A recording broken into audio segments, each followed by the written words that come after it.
दशकं 40 प्रार्थनै आध्येति विध्येति च कथ्यते या चोदयेद्बुद्धिमुपासकस्य ध्यायामि तामेव सदापि सर्व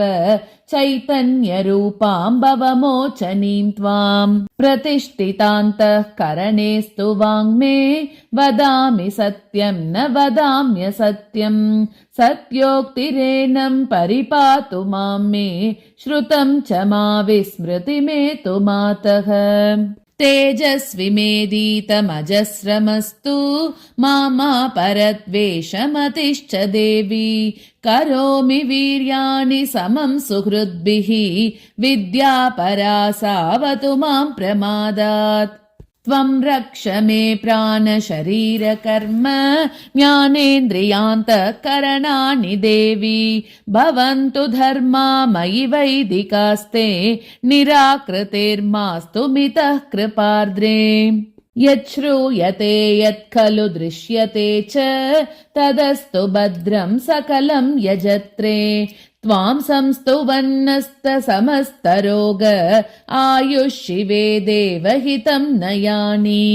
अविघ्नमायाद्विह विश्वतो मे ज्ञानं प्रसन्ना मम बुद्धिरस्तु नावेव सिन्धुं दुरितं समस्तं त्वत्सेवयैवातितरामि देवी उर्वारुकं बन्धनतो यथैव तथैव मुच्येय च कर्मपाशात् त्वां त्र्यम्बकां कीर्तिमतीं यजेयः सन्मार्गतो मां नय विश्वमातः क्षीणायुषो मृत्युगतान् स्वशक्त्या दीर्घायुषो वीतभयान् करोषि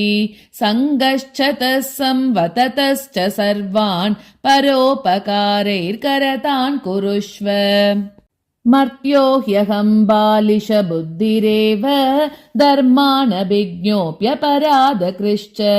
हा दुर्लभं मे कपिहस्तपुष्प सुमाल्यवच्छीर्णमिदं नृजन्म यथा पथावारि यथा च गौस्वं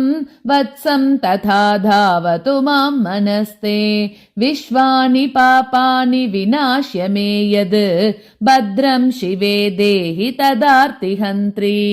बहुक्तिभिः किं विदितस्त्वयाहं पुत्रः शिशुस्तेन च वेद्मि किञ्चित्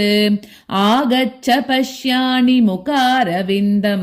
पदाम्बुजाभ्यां सततं नमस्ते